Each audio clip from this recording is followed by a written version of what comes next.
Swastiastu. Selamat pagi. Perkenalkan, saya Nimade Ayu Dwi Jayanti. Saya dosen tetap jurusan Akuntansi Politeknik Negeri Bali. Saat ini saya mengampu mata kuliah penganggaran perusahaan dengan bobot 3 SKS.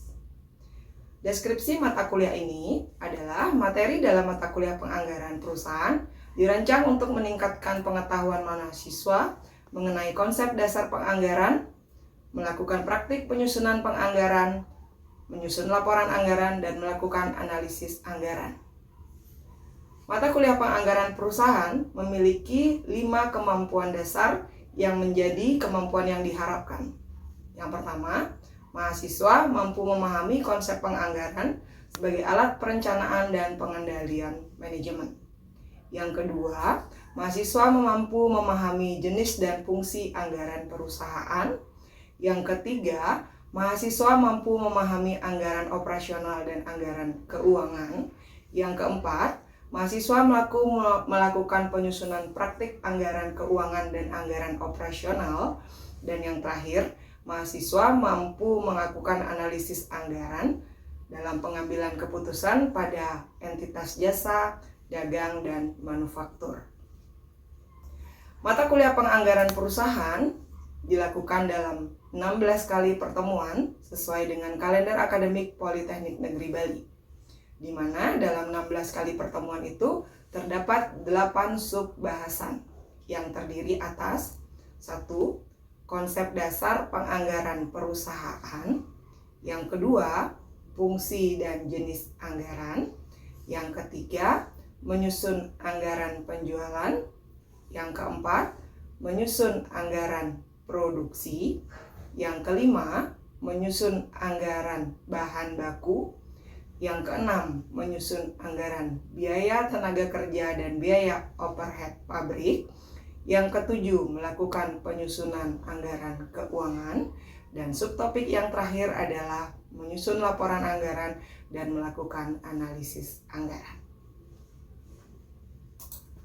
Politeknik Negeri Bali menerapkan sistem blended learning dalam proses pembelajarannya, di mana proses pembelajaran dilakukan secara luring atau tatap muka di dalam kelas, dan pembelajaran secara daring dengan menggunakan LMS e-learning yang terkoneksi untuk melakukan penguploadan materi dan melakukan pengumpulan tugas bagi mahasiswa.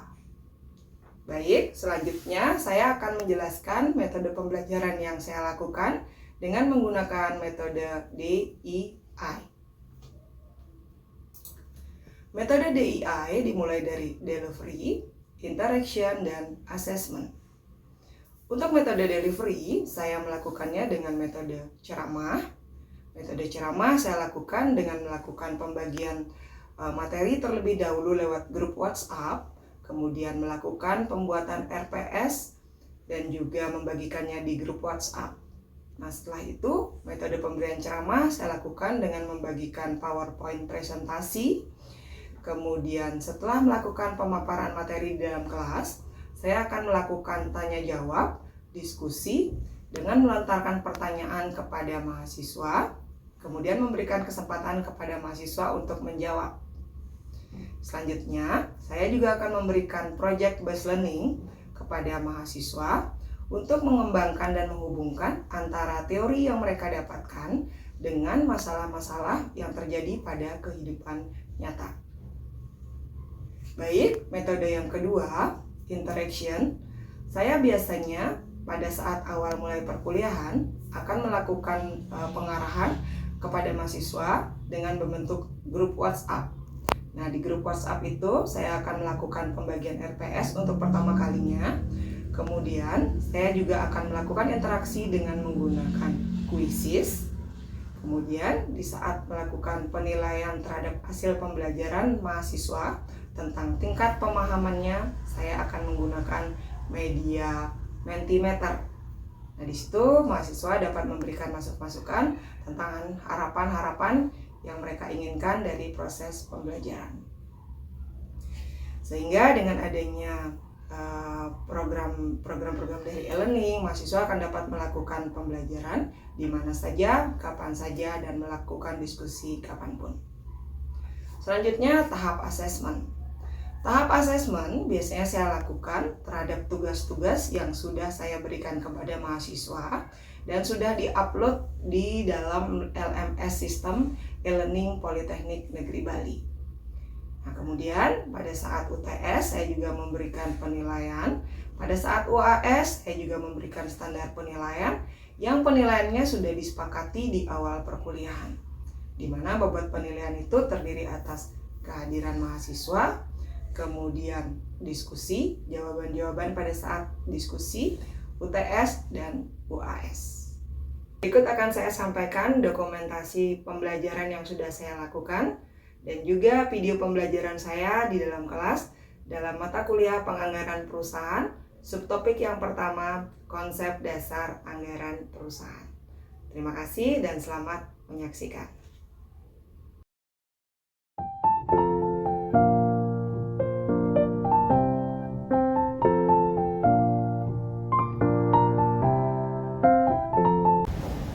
Baik, selamat pagi adik-adik.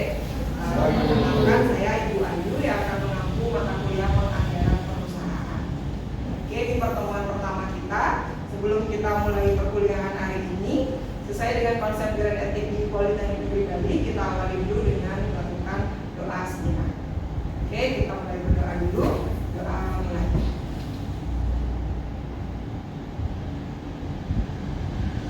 Oke, doanya selesai. Nah, kita di semester ini akan membahas tentang penganggaran perusahaan. Itu RPS-nya sudah saya bagikan di grup WA. Nanti bisa dicek RPS-nya di situ. Bisa dicek juga buku yang digunakan. Ya, jadi lebih banyak diskusinya nanti di grup WA. Kalau ada tentang buku, tentang tugas-tugas yang bisa saya berikan yang tidak dipahami, bisa ditanyakan juga di situ setelah mata kuliah ini berakhir dalam setiap sesi. Oke, kita masuk pertemuan yang pertama. Kita bicara dulu tentang konsep penganggaran perusahaan. Perusahaan itu sebagai bentuk sebuah entitas yang beroperasi tentu memiliki tujuan atau goal. Dalam pengelolaan perusahaan itu akan mencapai goal atau tujuan. Ada yang tahu goal perusahaan itu apa? Oke, silakan Desa. Pada umumnya perusahaan itu tujuan dari perusahaan itu adalah untuk mencapai tingkat apa? Mencapai tingkat apa? Nah, di sebuah perusahaan itu dia akan menetapkan goal, tujuan, dan sasaran yang ingin dicapai. Nah, untuk mencapai tujuan yang ingin dicapai itu, yaitu mencapai tingkat laba, sebuah perusahaan itu harus membuat sebuah rencana. Dan rencana itu meliputi tentang tahap-tahap yang akan dilakukan, berikut juga dengan dana atau biaya-biaya yang dibutuhkan untuk mewujudkan atau merealisasikannya. Dan itu tertuang dalam anggaran. Siapa yang melakukan penyusunan anggaran di sebuah perusahaan itu? Bagian anggaran. Dan manajemen bertugas untuk melakukan pengelolaan terhadap sumber daya yang diberikan oleh pemilik modal.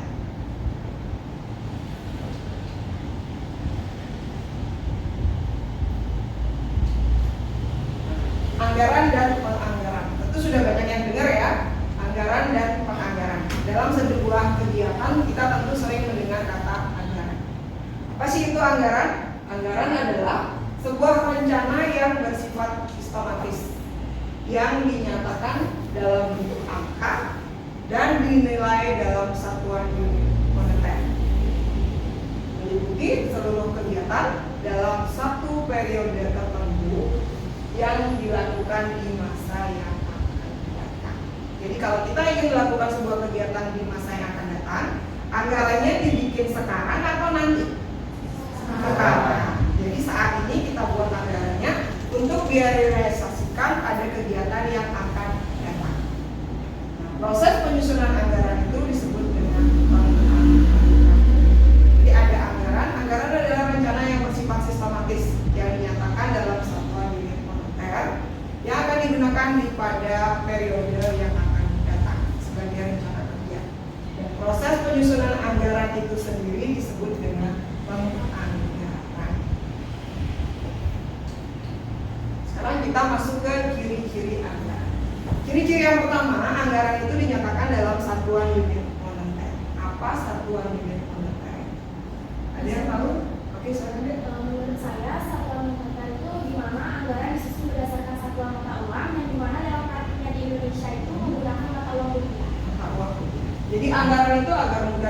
dia dinyatakan dalam satuan unit moneter. Unit moneter itu artinya satuan mata uang yang kita gunakan. Kalau di Indonesia berarti anggarannya disusun dalam bentuk satuan rupiah. Kemudian di anggaran itu ada kata komitmen manajemen. Komitmen manajemen itu artinya adanya kesepakatan antara antara manajemen terhadap bawahannya, dan mereka memiliki komitmen atau kesepakatan untuk melaksanakan anggaran yang disusun. Nah, penyusunan anggaran itu ada dua, secara top down dan secara bottom up. Kalau top down itu artinya pimpinan yang membuat anggaran dan bagian bawah hanya melaksanakan. Tapi kalau bottom up, dari bawah yang membantu memberikan informasi tentang penyusunan anggaran, kemudian pihak atasan melakukan otorisasi. Yang baik itu yang bottom up apa? Top down.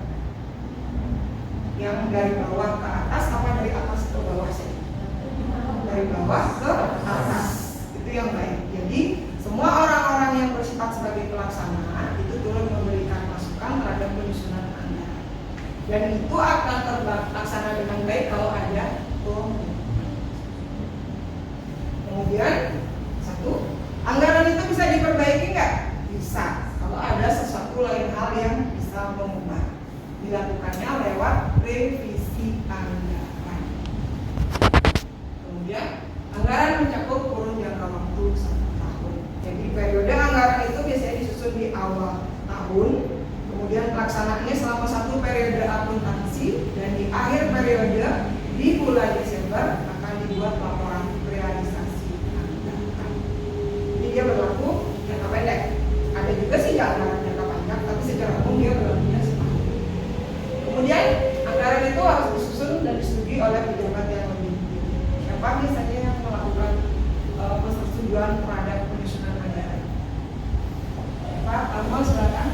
Jawab. Biasanya yang itu adalah Dewan Komite Anggaran. Dewan Komite Anggaran. Kalau perusahaannya besar, biasanya bertugas menyusun anggaran adalah Dewan Komite Anggaran.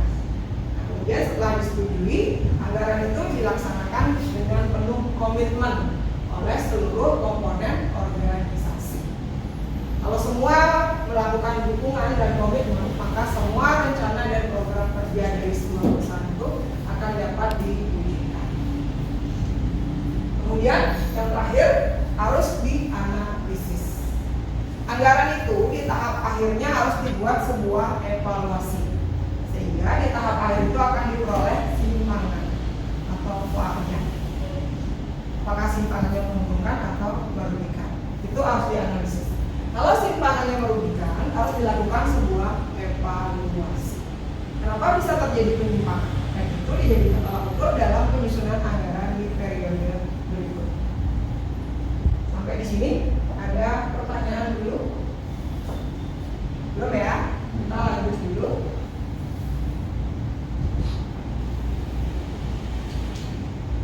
Sekarang berikutnya, apa sih tujuan perusahaan membuat anggaran? Nah, karena perusahaan memiliki goal dan dia harus mewujudkannya, maka perusahaan perlu membuat anggaran. Tujuannya yang pertama apa? Anggaran sebagai landasan formal. Landasan formal itu artinya landasan yang teruji secara yuridis. Jadi semuanya menyepakati karena sudah mendapat persetujuan dari Dewan Komite Anggaran. Jadi dia bersifat formal, resmi. Jadi orang tahu tindakannya apa, biaya yang dibutuhkan untuk merealisasikannya berapa, untuk menghindari kerancuan. Jadi kerancuan, kebingungan dari pelaksana anggaran itu sendiri. Kemudian tujuan yang kedua, anggaran merupakan rencana terperinci tentang aktivitas perusahaan dengan maksud untuk memberikan pengarahan. Kalau kita udah punya anggaran, jadi kita tahu berapa alokasi biaya yang harus kita keluarkan untuk melakukan sebuah kegiatan operasional. Kan begitu kan? Kalau adik-adik bekerja, biasanya adik-adik dalam sebuah kegiatan, biasanya adik-adik punya anggaran untuk beli barang A segini, barang B segini, dan besarannya tidak boleh lebih dari anggaran yang sudah kita susun. Kemudian yang ketiga, ini mengkoordinasikan cara yang akan ditempuh untuk memaksimalkan sumber daya. Dalam sebuah perusahaan itu, biasanya sumber daya itu sudah dialokasikan. Dan anggaran ini berfungsi untuk mengalokasikan besarnya sumber daya yang kita miliki berikut biaya-biaya yang dikeluarkan. Sehingga diharapkan nanti apa yang sudah kita buang itu sesuai dengan apa yang akan kita realisasikan. Itu kenapa perusahaan harus melakukan penyusunan anggaran.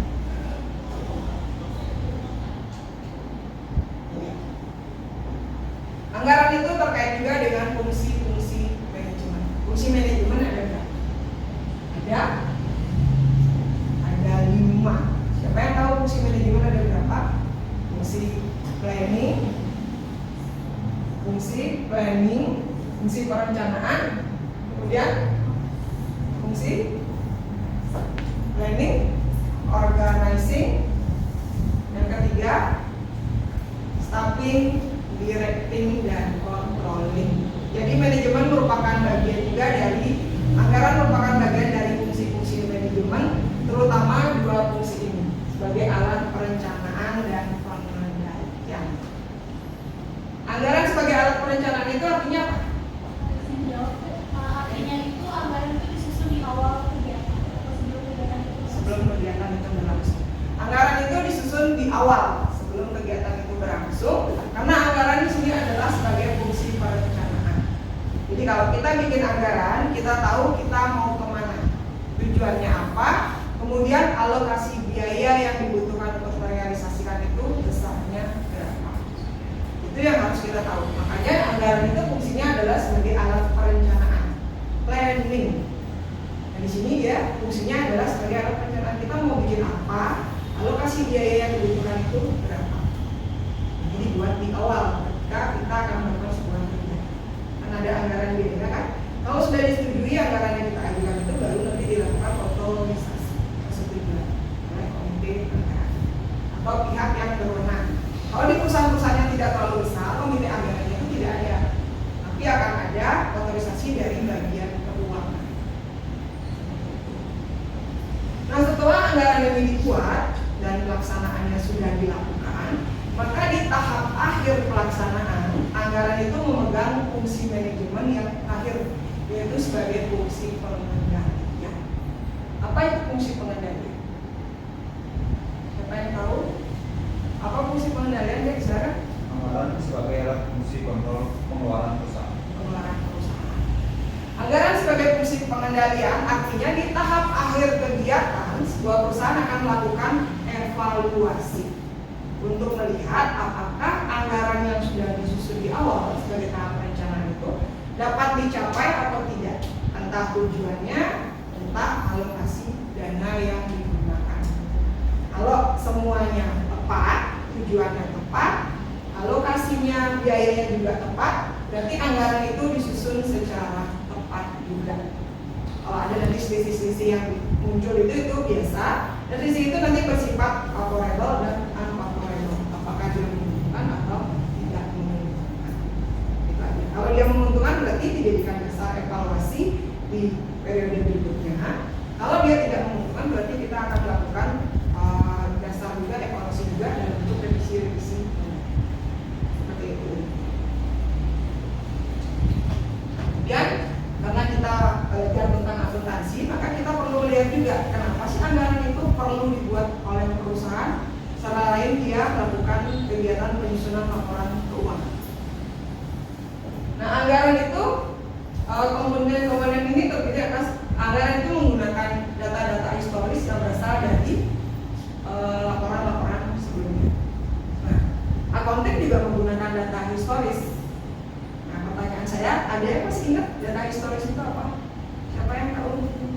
Pak Jasmine, silakan. Data historis itu apa, Jasmine?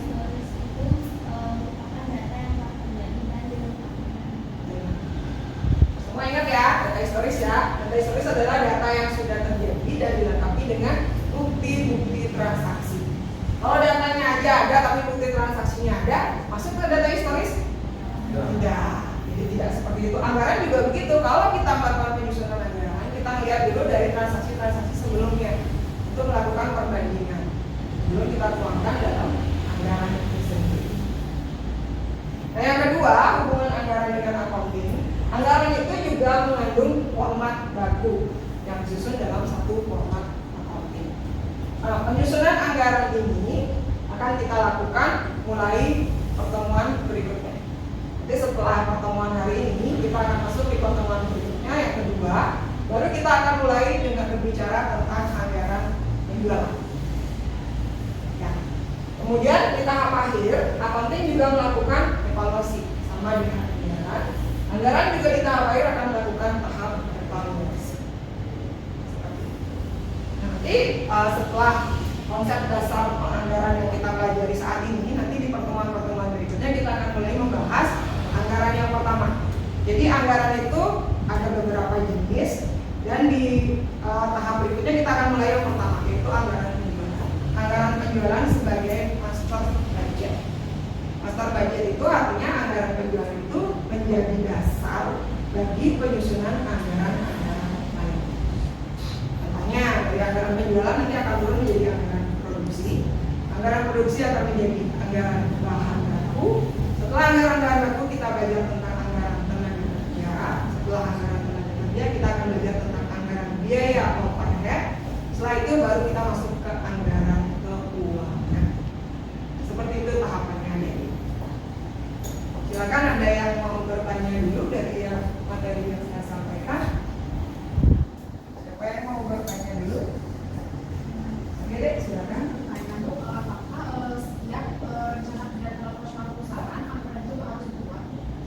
Apakah setiap perusahaan itu dalam kegiatan harus operasionalnya harus membuat anggaran? Iya, karena anggaran itu sendiri merupakan landasan formal, terutama bagi perusahaan-perusahaan yang kegiatannya kompleks. Anggaran yang akan kita pelajari ini adalah anggaran perusahaan. Jadi nanti dalam kegiatannya kita akan lebih banyak berkegiatan di perusahaan manufaktur. Nah sebelum jauh, nanti di kegiatan manufaktur itu akan ada anggaran penjualan dulu, kemudian ada anggaran produksi yang seperti yang sudah saya sampaikan dan anggaran-anggaran lainnya.